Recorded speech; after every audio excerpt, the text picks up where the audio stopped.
Hi, I'm Taja and I work with Mono County Behavioral Health. Thank you so much for hanging out with me today for story time. Today I'll be reading a book called Between Us and Abuela. This is a family story from the border. It's written by Mitali Perkins and the illustrations are by Sarah Palacios.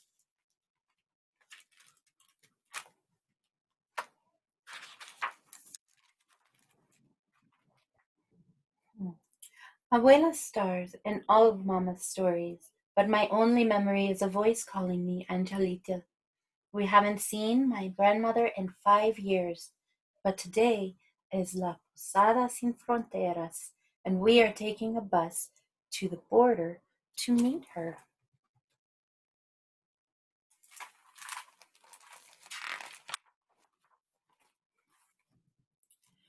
We take the bus to Border Field State Park in San Diego. Mama's needles are clicking away. We are knitting a scarf for Abuela to wear on the long journey back to her village. I did most of it myself, but Mama is finishing it. Juan has a perfect present for Abuela, too. Most of the big piece of cardboard is blank, but in the middle are Mary and Joseph, two short sticks with arms. Las Posadas are small squares labeled Ins no Rume.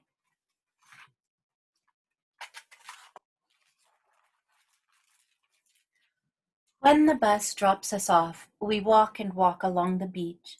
Juan carries his picture so high so that it doesn't get sandy or wet. We see the top of a white lighthouse. Mama's hand tightens on mine. That's in Mexico, she says.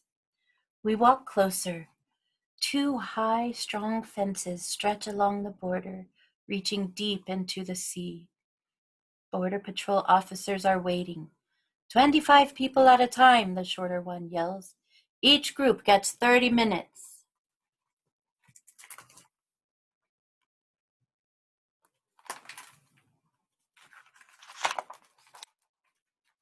We stand in line. Visitors press against the second fence, singing and laughing with friends and family in Mexico. But the fence only has tight, small openings. We might be able to squeeze our gift through to Abuela, but what about Juan's picture? It will never fit. Mama drapes the scarf around my neck. Maybe when he sees her, he'll forget it, she whispers. We wait while another group goes in. A gusty wind makes the palm trees dance. They lean to the Mexico side, away from us.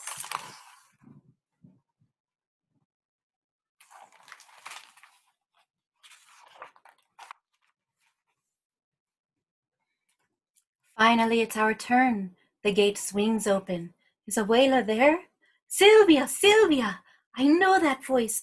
That's Mama's name. A pinky wiggles through the fence. Juan Maria, estoy aquí. Abuela, Abuela!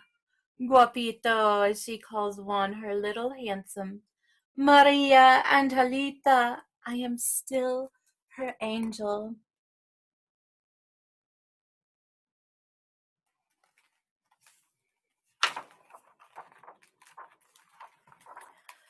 Mama's words trip over Abuela's. Cousins, chickens, corn, everything in the village has grown. Abuela drops kisses on our fingers. She is short, brown, plump, and jolly. Hugging her would feel like hugging a chunk of cookie dough. Juan's eye is pressed against a hole. One edge of the picture is in the dirt. Maybe Mama was right. He has forgotten it, at least for now.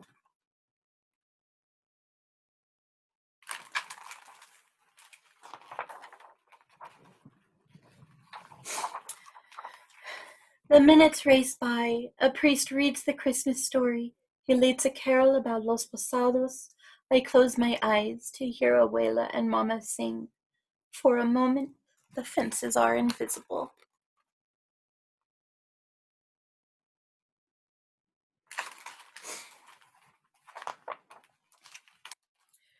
The officer opens the gate. Time's up. Suddenly, I remember the scarf Abuela's gift. I try to push the end of it through the mesh. Abuela's pinky touches the soft wool. Para mí? Gracias, Maria. The officer strides over and grabs the scarf. His fingers squeeze and clutch the wool. It's taken so long to knit. Is he going to keep it? But he hands it back to Mama. Sorry, he says. We can't let anything through the fence. She drapes it back around my neck. We'll send it by mail, Maria. But now Abuela can't wear it on the long journey home. The gate bangs shut. We're outside. Juan holds up his picture. What about my gift? Sorry, Poppy, Mama says. No way to get it across. Juan's tears become a howl. Abuela calls out her worry. ¿Qué pasó? Mama can't explain. Juan is too loud. She steers him to a bench. There has to be a way to get that picture to Abuela.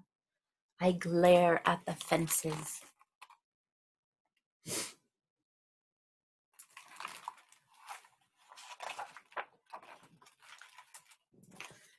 Two seagulls take off from the sand and soar over the border. Suddenly I have an idea. Mama, give me your knitting bag. She looks up. Why, Maria? You'll see. Juan, I'll get your picture to Abuela. He stopped crying and hands it to me.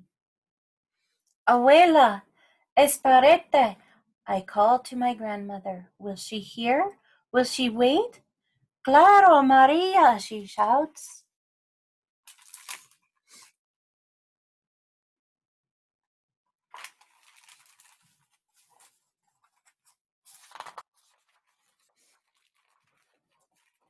Everything I need is in Mama's knitting bag. I start by trimming the cardboard into a diamond. My brother doesn't stop me. There's still plenty of space around the stick Mary and stick Joseph. Next, I lay two knitting needles, one longer, one shorter, across the corners and fasten them in place with wool. Mama helps me attach one end of a ball of thin, strong yarn to cross the needles.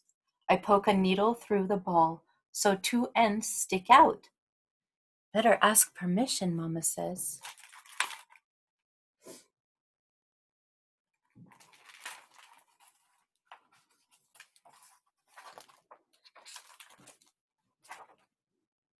When I hold up my invention, the shorter officer shakes his head, but the taller one takes it and looks closely at it. He smiles when he sees one's drawing. It won't be passing through the fence, right, kid? No, I promise. The beach would be a better place, he says. Mama, Juan, and I head to the shore. Juan, throw the picture up when I shout. Mama, be ready with the scissors. What do you think her plan is?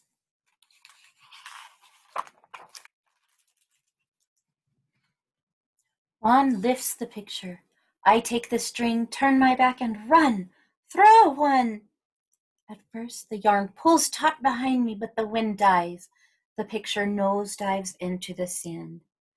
Juan runs to get it. I spin the string back around the needle. We try again. Watchers on both sides of the border are calling out advice. The patrol officer's voice booms down. Don't give up, kid! For the third time, Juan runs to get the picture while I twist up the wool. We get back in our places. Throw, Juan!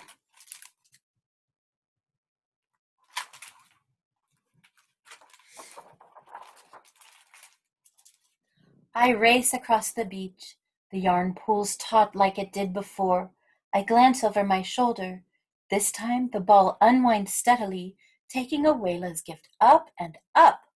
Juan's face is tipped back. Go, go, go, he screams.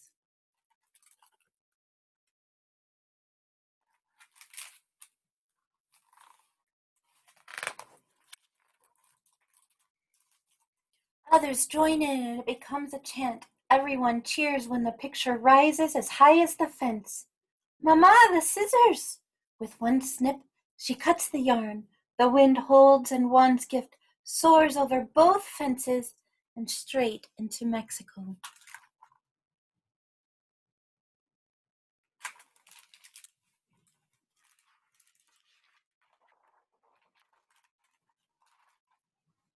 Shouts come from our side. Where is it? Keep an eye on it. Mexico answers, it's landed. It's in the sand. Your grandmother has it. The crowd cheers. Juan does a victory dance.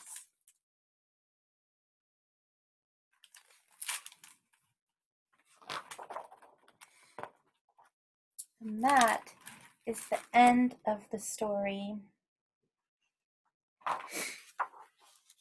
Can you imagine not being able to see your family or hug them because they live on another side of a fence? It's pretty heartbreaking. I know that during these days it's been hard to see anybody, even if we live in the same neighborhood, or town, or city, or county, or country even. I'm really thankful that I'm able to spend these days with you, even if I don't get to be with you in class or near you. I'm really grateful that still we're able to have story time together. I hope you hold dear to your loved ones and be grateful for all that we have to share. Have a wonderful day.